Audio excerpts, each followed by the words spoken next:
New post-war Old Dutch cleanser, famous for chasing dirt, presents Nick Carter, famous for chasing crime.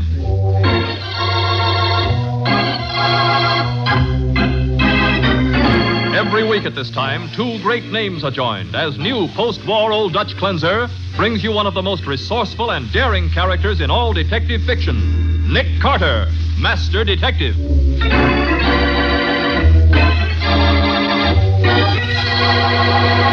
But, Nick, there's no way of telling which boy did it. They were all shooting at once. That's the point, Patsy. They were all in on it. And legally, they're all guilty. Oh, no, Nick, not Bubs. Maybe the others, but... Patsy, I'm afraid the law won't make any distinction in his case. You mean that if one of the others fired that shot and Bubs didn't even know it, he's guilty? Yes. Technically, he's guilty of murder at the age of 12. Now, the case of the Littlest Gangster. Today's adventure starring Lon Clark as Nick Carter.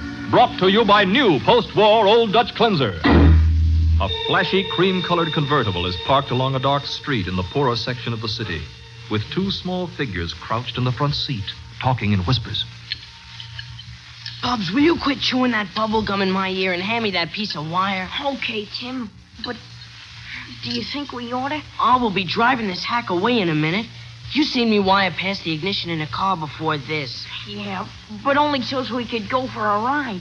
We never stole one before. We gotta start sometime. But supposing they can't... Okay, punk, come out of there. I wasn't doing nothing, mister. Trying to heist my car, huh? Why, I oughta... Oh, you leave him go.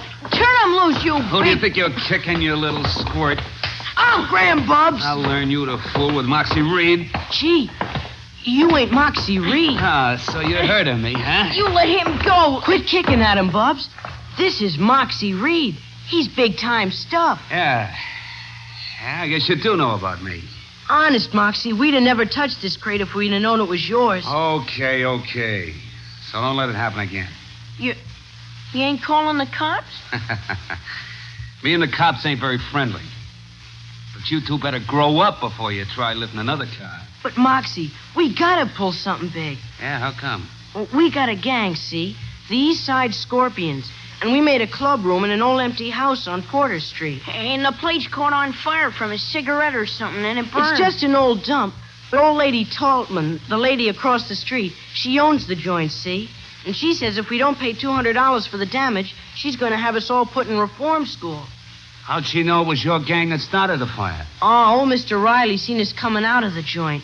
He lives across the street, too, right next door to her, and he squealed on us. Who'd you say squealed? Old man Riley. He used to be a cop till he got too old. That's so. Yeah. Now all he does is sit out on his front steps every night and spy on people. So you're gonna let a dame shake you down for 2 centuries, eh? There ain't no way to stop her, Moxie. That's why we figured on swiping a car, to get the dough. If it was my gang, I'd throw a scare into her so she wouldn't dare go to the cops. What would you do, Moxie? I'd get me a rod, that's what. I'd make sure the other guys in my gang had them, too. A gun? Scares you, huh? Nah, don't scare us. We've been wanting a heater for a long time. Ain't we, Bubs? Yeah. Sure, Tim. Look, if you kids really want to know how to handle this old dame, look me up in Mike Reppa's pool room someday. After you get yourself some guns.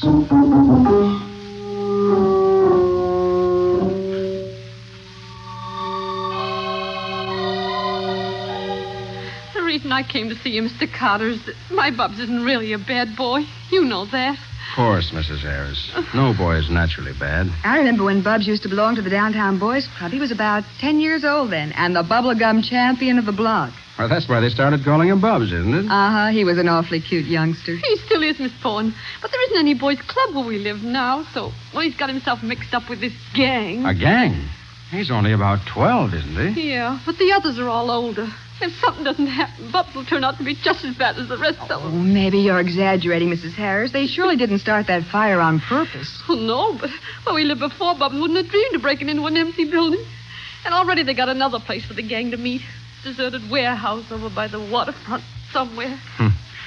Not having any place where they're allowed to meet and to play that starts a lot of boys breaking the law. Oh, it's that Tim Newton that's the worst. Bub thinks he's got to be just as tough as Tim is. And that boy's bad all the way through. How old is Tim?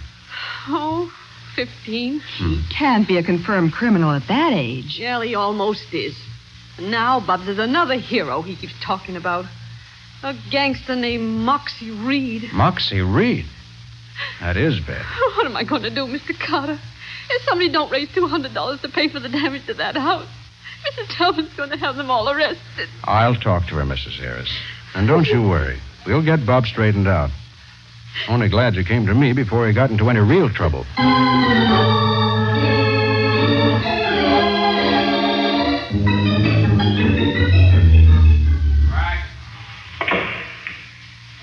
How's that for a break, Mike? You're sewed up tight. Oh, yeah? Well, watch me put that one ball in the corner pocket. Hey, Moxie. Hiya, Tim. Hiya, Bubs. What's on your mind? Hi, Mr. Reed. Hey, we got them guns you told Easy, us. kids. We use the back room, Mike? Yeah, sure. Go right ahead. This way, kids. You guys work fast, I'll say that. We had to. Old Lady Tellman only gave us a week to raise the dough. One inside. Sit down. Moxie, you said you'd tell us what to do next. I was just kidding. Forget it. But you promised. So what? Maybe you'd louse up the deal and squawk to the cops that I told you what to do. We ain't no squealers. No. We didn't even tell the rest of the gang. They all think it's Tim's idea. We got the guns, 6 of them. Yeah. We busted into a shooting gallery after they closed up last night. What are they, 22 rifles? Yeah, and we only done it because you said you'd tell us what to do next. Well, if it was me... Yeah? I'd pick me up a car along about 8 o'clock tonight and drive by that old dame's house with a few of my gang. And shoot her? No. But I'd throw enough lead through her front window so she'd be scared to ever open her trap about me again. Sure, I get it. But, Tim, what if she gets hurt? Quit beefing, will you? Nobody's gonna get hurt. But maybe she We'll will. do it, Moxie. Just like you said. And we'll do it tonight.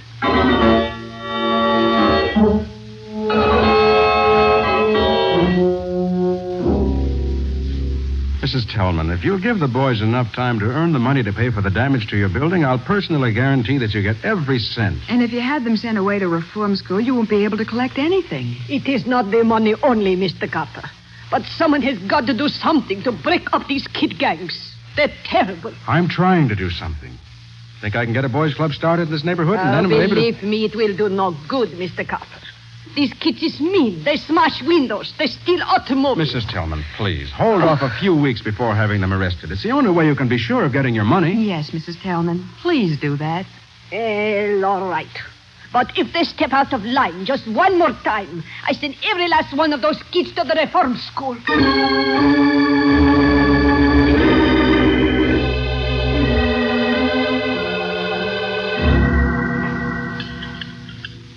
Now wait till I twist these wires together, and we'll see if she starts. Tim, maybe if we went to old Lady Tellman and... Shut up. I'm gonna try it now. She works. Where are we going to pick up the other guys? At the warehouse. Are there guns there, too? Yeah, and enough bullets to give old Lady Tellman the scare of her life.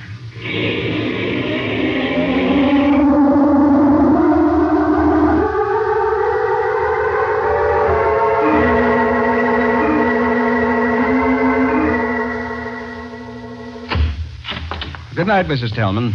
Good night, Mr. Carter. Good night, Mrs. Boyd. Good night.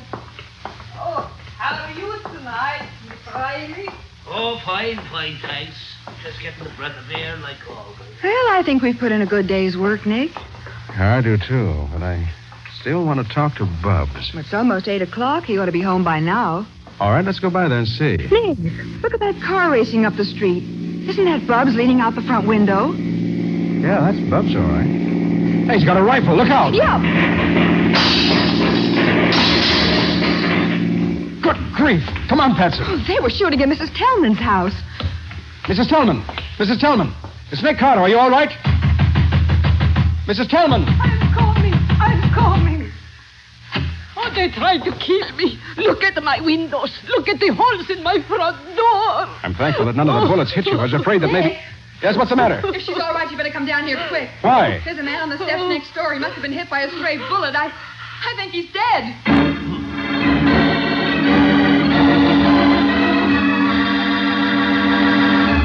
Only a few steps beyond the bullet-riddled front door of Mrs. Tillman's home lies the body of the man who had informed on the juvenile gang, ex-police officer Riley. We'll see what happens in just a minute.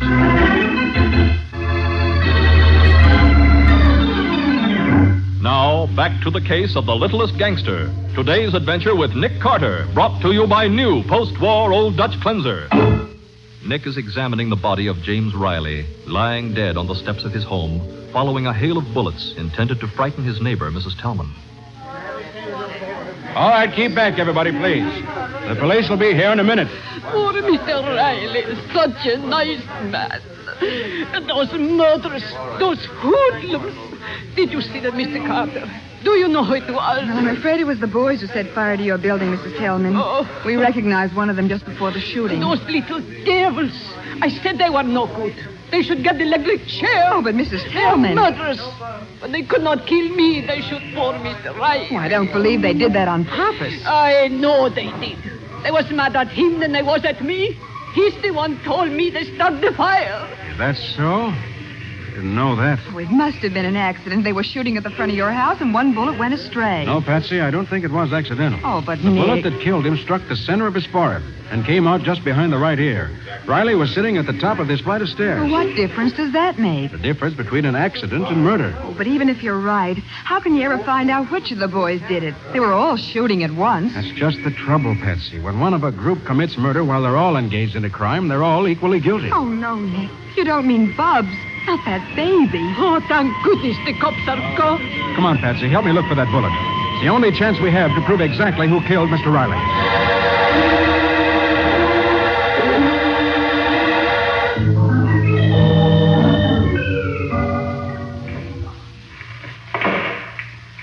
Right in the corner pocket, like I said. Okay.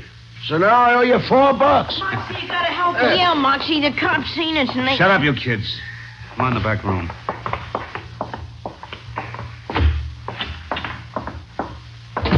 Now, what do you mean a cop seen you? When we was ditching the car, we let the other guys out first. And then just as we was What'd you do with the guns? They guessed the cops got him. We left him in the car. Why, you idiots. Tim says we gotta run away or they'll get us, sure. Yeah, but we dasn't make a break for a few days. If you're hot, what are you coming to me for? I got no place to put you. We already got a place. We can hide out in our club room at the old warehouse. You'll take us there in your car, won't you, Moxie? If we go out on the street, they'll get us, sure. You're gonna run away in a few days, huh? Yeah. Well, maybe that ain't a bad idea. Will you take us to the warehouse, Moxie? Will you? Okay, kids? I'll do it. Gee, you're a real pal, Moxie. You're swell.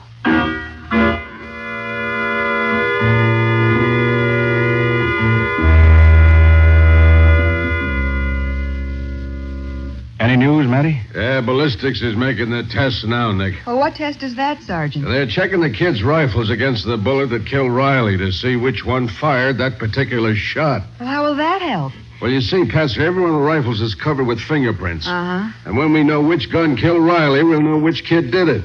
No sign of Tim and Bubs yet, huh? No, Nick, but we rounded up the other 4 that was in the car, and we'll have them, too, before long. I still say it was an accident, a stray bullet. Look, Patsy, it don't make no difference. They were committing a crime when it happened, so that makes it murder. Matty, I don't go along with that stray bullet theory. Well, you're probably right, Nick. And if Riley was killed deliberately, I'll bet Tim Newton was the one that did it. Well, why Tim, Sergeant? I've been told he was plenty sore at Riley for telling the old lady the boys started that fire in the building of hers across the street. Well, I'm not surprised at that. Another reason I think Tim did it is because the other boys all said that shooting up Mrs. Tillman's home was his idea. I wonder if it was, Matty. You think the kids are lying? No. But Bubs' mother said he and Tim had been hanging around Moxie Reed lately. Hey, maybe you got something there, Nick. Moxie's just the kind of a guy to put ideas like that in the kid's mind. Say, who is this Moxie Reed anyway? Well, Patsy, a few years ago, he wasn't much different from Tim Newton. But he's developed into a first-class rat, a cheap gangster. Now, wait a minute. I wouldn't say cheap, Nick. He's getting plenty of dough from somewhere, or he wouldn't be able to run around in that big cream-colored convertible he's got. But you can't get anything on him, huh? No, not lately. Huh. You know, about 7 years ago, we tagged him for a stick-up over on the... Hey, that's funny. Well, talk about coincidences. Well, what's funny, Sergeant?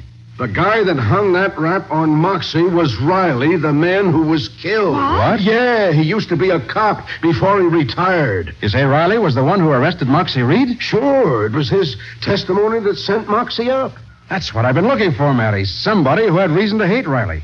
Somebody beside the kids. Hey, that's an idea, Nick.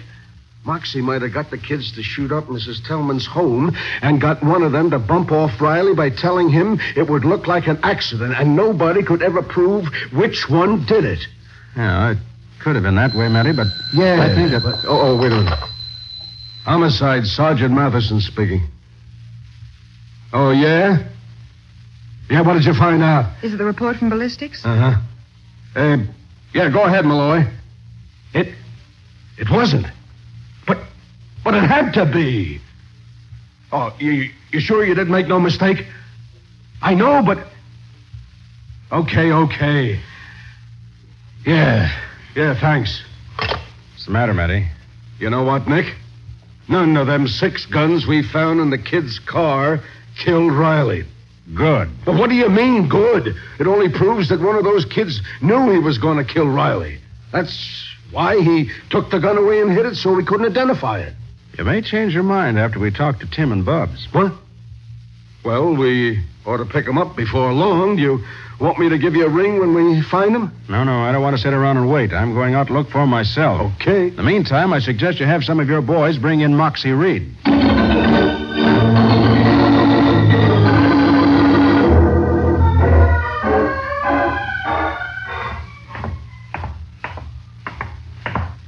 Our club room's right at the top of these stairs, Moxie. You sure nobody will come looking around in here? This old warehouse ain't been used for years. They condemned it or something. Where's the room you kids are going to hide out in? It's this door. We got a padlock on it, so as if anybody ever did come in here, they wouldn't swipe any of our stuff. You got the key, Tim? Sure, I got it right here. Moxie, you've been a great guy, and we ain't ever going to forget it. Yeah. It was just like you belonged to our gang. Sure. Even coming down there to help us out. Down where? To old Lady Tillman's house. What are you talking about? And you wasn't even going to tell us. We wouldn't have known what a swell pal you are if Bubs hadn't have looked up and seen you. It was swell seeing you standing in that window across the street pumping lead into the old lady's front door just like we was. So you saw me there, did you? Yeah. We didn't tell the other guys. That's good. I'll get in that room. Come on, Bubs. Tim, I think I changed my mind. Huh? If I was to run away, well, it'd just about kill my mom. I'd rather go to the reform school. Are you nuts? Get inside there. I can't. I'm going back home. You're going in that room now. Hey, what's the idea of hitting a little kid like That goes for you too, stupid. Get in there. Oh! Moxie, don't lock the door, please. You let us out of here. Open this door. So long, punks. It's been nice knowing you.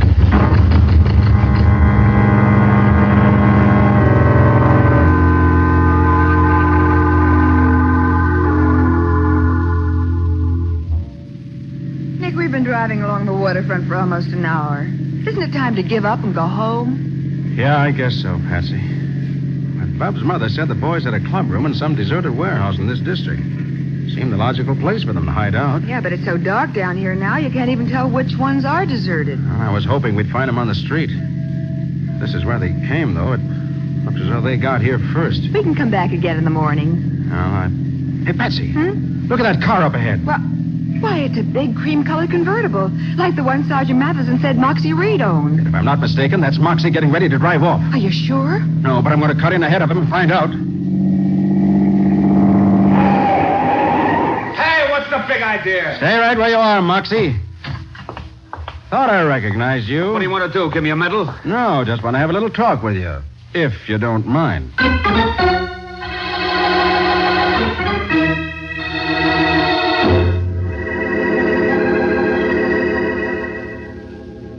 What do you lock us in here for, Tim? I want to go home. Quit blubbering, will you? Go on, chew your bubble gum. I lost it someplace. Okay, so quit crying anyway. I ain't gonna let nothing happen to you. There'll be plenty of people working around this neighborhood in the morning.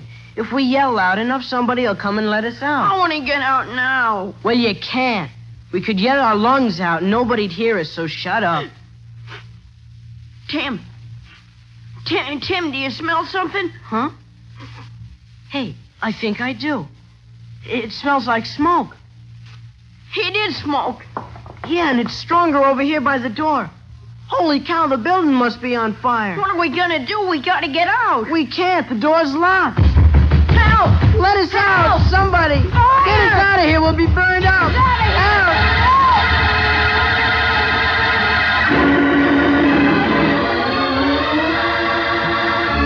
Hoping against hope that someone will hear them, the two boys pound helplessly against the heavy locked door. We'll see what happens in just a minute.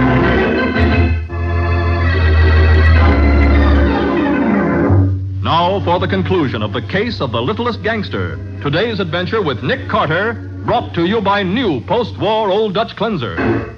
Unaware that Tim and Bubs are locked in a burning warehouse in the deserted waterfront district, Patsy listens as Nick questions Moxie Reed. I want to know where those two kids are, Reed. I don't know what kids you're talking about. Oh, yes, you do. Tim Newton and Bubs Harris. I ain't seen them in 2 or 3 days. Hey, just a minute, Moxie. You chew gum? No, and I don't go for all-day suckers either. Well, there's a wad of chewing gum stuck to your trousers leg.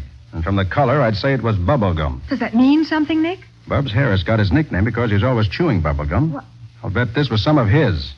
See, it hasn't even begun to dry out yet. Oh, lots of kids chew bubble gum. I might have picked it up any place. And when we find you up here, the neighborhood where we expected to find Bubs and Tim, I think that gum means a whole lot. Nick, look. Across the street, those windows.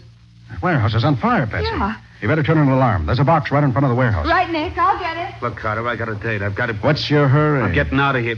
I got to go up and... You wouldn't know anything about that fire, would you? No. Watch yourself. I'm going to start it. You're not going anywhere, Moxie. You're staying here till I find out what's making you so jittery all of a sudden. Why, I'll... Oh, you want to play, do you? Well, how do you like that? Out cold. Must have swung harder than I thought. Nick! Oh, Nick! Yes, what is it, Patsy? Just as I turned the alarm, Nick, I thought I heard someone in the building. Listen. I'll bet that's the boys. Oh, you've got to save them, Nick. Here, take my handcuffs. Yeah. Fasten Moxie to the steering wheel of the car. Uh-huh. I'm going after those boys before they burn to death.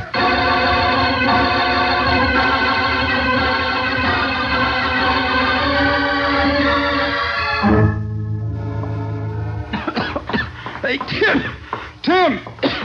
Bubs, where are you? In here, this door. It's locked. Can you open it? No, there's a padlock. All right, stand out of the way. I'm going to try to break it down. I think it gave a little. Try it again. All right.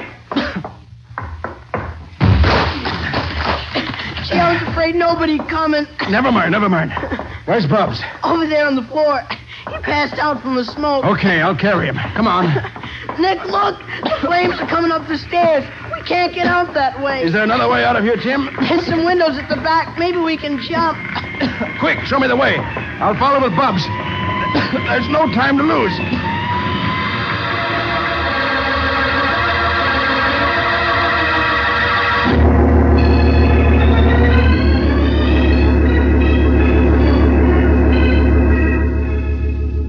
How's your ankle, Nick? Oh, you can stop worrying, Patsy. It's all right. Well, I guess you were lucky at that to get off with only a sprained ankle after jumping out of a second-story window. If it wasn't for that pile of trash I landed on, it might have been worse. Yeah. And if Bubs hadn't come to before we jumped, it would have been very much worse. I'm glad neither of the kids was hurt. Do you know yet what's going to happen to them? Well, I think I'll be able to get them a suspended sentence. Depending on their future good behavior, of course. Well, now that the boys' club is a certainty, their behavior shouldn't be any problem. Well, I think they've learned their lesson. So since they'll never admire gangsters again, after the way Moxie treated them. Uh-huh. You know, you never did tell me how you figured out that Moxie killed Mr. Riley. I didn't know it was Moxie. But I was pretty sure Riley hadn't been shot by one of the boys in that car. Why? Because anyone shooting from a car wouldn't have had the gun more than 5 feet above street level. Mm-hmm. And Riley was sitting on the top step, his head at least 8 feet above street level. Well? Well, the bullet went into the center of his forehead and came out behind his right ear, traveling a downward course. I see. If it had been fired from the car, the bullet would have traveled upward. Right. That's why I thought the bullet might have come from the second or third story of that empty building across the street. It did, too. That's where Bubs saw Moxie. Yes, but the boys thought he was helping them frighten Mrs. Tillman. They didn't even know Riley had been shot until I told them. So that's why Moxie tried to kill the boys by setting that warehouse on fire, because he knew they'd seen him. Yeah. See, Moxie had hated Riley ever since Riley sent him up to the penitentiary for that stick-up 7 years ago. Yeah? And when the boys told him of their trouble with a woman who lived next door, and also that Riley sat on the front steps of his house every night, well, it looked like a perfect setup for murder. Yeah, well, I still don't see how you could ever have proved it, though, if Moxie hadn't confessed. Well, we were lucky to get the proof first, and he confessed later. Wasn't hard once we knew what to look for. We found the dealer from whom Moxie bought a .22 rifle exactly like the one he knew the boys were going to use. And later, we found the gun itself. So it wasn't such a perfect setup after all. Well, not for murder, but as far as Moxie was concerned, it turned out to be a perfect setup for the electric chair.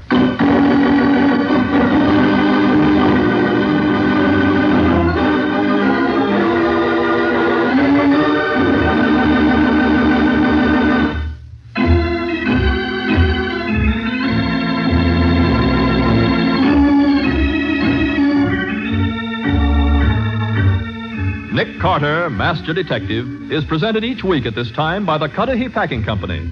It is produced and directed by Jock McGregor and is copyrighted by Street and Smith Publications, Incorporated. Charlotte Manson is featured as Patsy. Ed Latimer plays Matty. Today's script was written by Jim Parsons. Original music is played by Henry Silverne. This program is fictional, and any resemblance to actual persons, living or dead, is purely coincidental. This is Michael Fitzmaurice saying, when minutes count, use new post-war Old Dutch cleanser.